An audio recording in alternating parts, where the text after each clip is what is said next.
Hello there, you beautiful people, and welcome to this video on class methods. Now, sometimes we want our objects to have certain behaviors, and class methods let us do that. For example, we might want to give our coins the ability to rust. That rusting behavior would be its own method.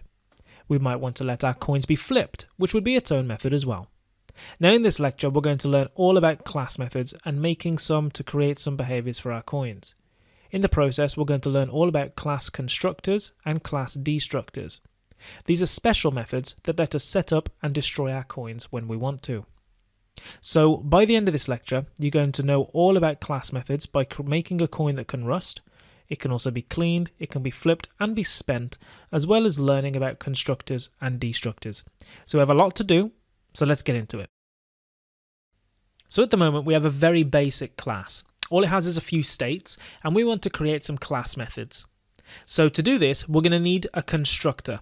And in Python, the constructor is defined like this. You type def for define, just like you would with any other function, and you use the init method. And the way that is, you go underscore underscore, init, underscore underscore, and then you put a pair of brackets like that. Okay, so, and actually inside here, you need to put the word self. Now, what this looks like is a function, but we have self as a parameter. And this is our constructor method. Now, what is this self? What's this self going on here? Well, self is what we use to refer to a specific instance of this class when we write the class code. So, for example, if we made coin1 using this class later on, inside the code, self would be replaced by coin1. The name of our instance, okay? If we made a coin called coin7, when the code runs, self would be replaced by coin7. Note that it doesn't have to actually be self. This is just a convention. It could be anything. But I'm just going to be keeping it to self, and I recommend you do too, because that's basically what everyone else uses. Now, inside of our constructor, we're going to move all of these states that we've got inside of there. Use some tabs to knock them in. Okay, so now they are all inside of our constructor. But the thing is, we actually have to, we can't just leave them like value, color, num edges. No. What we've got to do is we've got to type self.value, self.color, self.num edges, self.diameter, self.thickness, and self.heads. So remember, if this was coin1.value is £1. Coin1.color is gold. And it doesn't matter what you call it, it's just that's going to help you set up your states regardless of the object's name. Okay, so by running through and setting up all these states, you're effectively constructing your object states. Okay, you're constructing and making your object work correctly. A constructor could have more than one parameter. For example, let's say it took a parameter called rare. Okay, it could take a parameter called rare, and that's going to be a boolean that's going to be true or false to tell us whether the coin was rare or not. If the coin is rare, it's worth slightly more, and I'm going to say by default that's false. Okay, and in here I'm going to say, okay, self.rare is rare. And if self.rare, or if self.rare is true, it's exactly the same thing, then self.value is £1.25. Otherwise, self.value is just £1. Okay, so what's happening here? If we have a coin, well, let me show you. I'm just going to run all that. That's made our class. Okay, I'm going to take coin1, and that's going to be a pound coin. And its rare is going to be true. Okay, and I'm going to take coin2, make it a pound, and it's rare. I'm just not going to do anything. Okay, is coin1 rare? Yes, it is. Is coin2 rare? No, it's not. What's the value of coin1? £1.25. What's the value of coin2? Just £1. So you can see by taking extra parameters when you define your class, you can change how it's set up. Okay, so Our constructors helped us set up our object states and works in exactly the same way, really, as any other function. Okay, it's just got self at the beginning. And the only difference is that it actually doesn't return anything. You don't type return inside your constructor. Okay, it helps set up your class like this and just make sure you have the self dot. Okay, that's just the way that it is. Now let's say that we want a method that's going to make our coin rust. And when our coin rusts, let's say its color changes from gold to greenish, like this. So it'll change from gold to greenish. Okay, so let's set that back to be gold. So to create a method, we need to be inside the class. And we're going to come down here and type def rust. Now the first parameter to any class method has to be self, or whatever you decided to call it up here. Okay, we called it self, so self has to be down here. Now, okay, so make sure that is the same. If you don't put self in here, the code will fail and Python will tell you something's wrong. Okay, so now what we're going to do is if our thing rusts, then self.color is going to become greenish. Okay, and that's it. Nice and easy, right? So let's see this in action. I'm going to run this again. And I'm going to create coin 1, which is just going to be a normal unrare pound.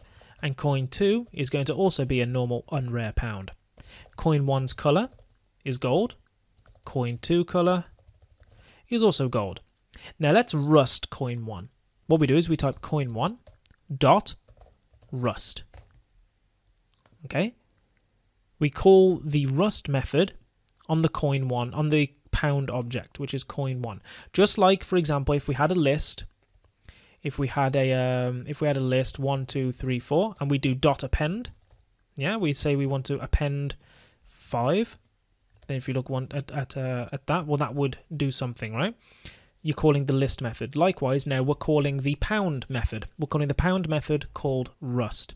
So coin 1 dot rust. Now, if we look at coin 1's color, we see that it's gone greenish, whereas coin 2's color is still gold. So what if we wanted a method that could clean our coins if they're rusty? Well, let's just go back in here and let's just make another method called define clean. Again, remembering to put self as the first parameter. Okay, and this is just going to send self.color equals gold. Okay, now we can show you what happens here. Let's make a coin 1. Now if I do coin1.rust, that's going to change coin 1's color to be greenish. But if I do coin1.clean, oops, I type coin 2. If I type coin1.clean and I do coin1.color, that's going to give us gold again. Okay, so the clean method is working as well. Alright, now we want to make our coin flip randomly. Okay, so you just, like, you know, when you flip a coin, it's going to give us a random value of heads.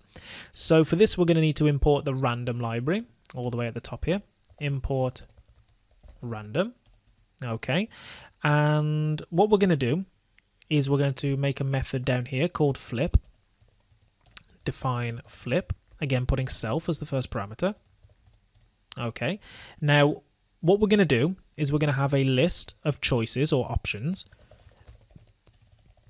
and that can either be true and it can be false. Okay, this is for heads. Maybe I'll call it heads options. Heads can either be true or it can be false.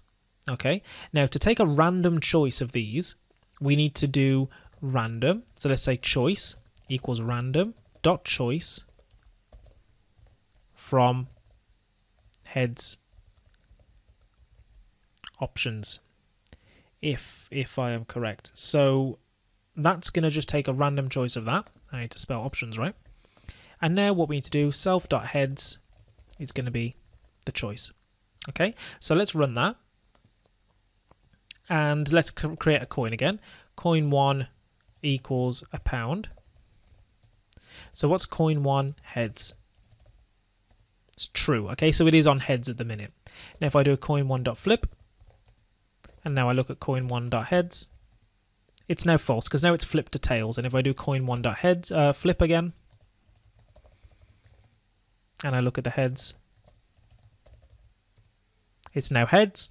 Let's try again. Coin 1.flip, coin 1.heads, It's now false, but it won't always do this, right? It won't always go heads, tails, heads, tails, heads, tails.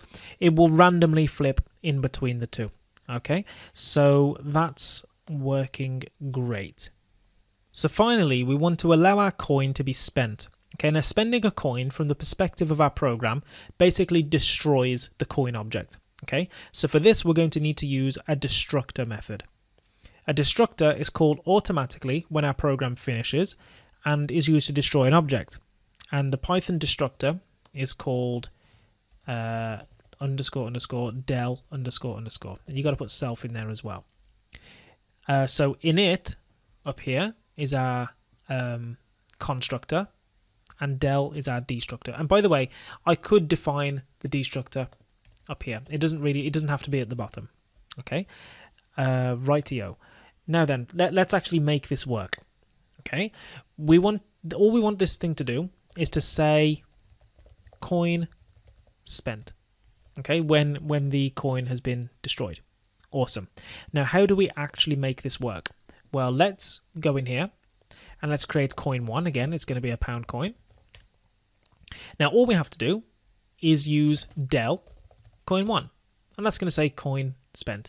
And you can see now that coin 1 is no longer defined. The same will work for coin 2 as well, of course. If I set that equal to a pound, I can flip it, right? And then as soon as I delete coin 2, it's going to say coin spent, call the destructor, and coin 2 is no longer defined. We've spent and deleted our coin. Awesome. So we've now got a coin that can rust, it can be cleaned, it can be rare, it can be flipped, and it can be spent. What more could you ever want from a coin? So let's have a quick recap of all the cool stuff we've done in this video. In this video, you learned all about class methods. We started off by looking at the init method, which I'm just going to browse to right now. We started off by looking at the init method, and which we used as a constructor to construct our class's states. And it allowed us to do methods because we needed this self keyword here. So then we made our rust class method, which changed the color to green. We made a clean method, which changed the color to gold. And basically, what I want to get at with this is you saw the way that coin 1 and coin 2 could have different internal states to each other, right? One could be rusty and one could be normal, and it doesn't matter what the other one is doing. Now, this is the object-oriented programming principle of encapsulation, where your states can be encapsulated inside a bubble and hidden from each other. So we saw encapsulation as well. We made another class method that cleans it. We can flip it using the random module. What else did we do? And we also encountered the destructor, right? We encountered this del function here. So the del function, or the underscore underscore del underscore underscore, is our destructor, and the way that you call that is if you have a coin, say it's coin 1, you just type del coin 1, and that is going to delete your object by running the destructor method. So we've totally just modeled a pound coin in code. That's pretty epic, right? It's not bad at all. Well, the only issue is, what if we wanted to create all the other coins? Okay, what if we wanted the 1p, the 2p, the 5p, the 10p, the 50p, and the £2 coins? Well, as you can imagine, that would be a whole lot of typing if we did it the same way as we did here over and over and over again, right?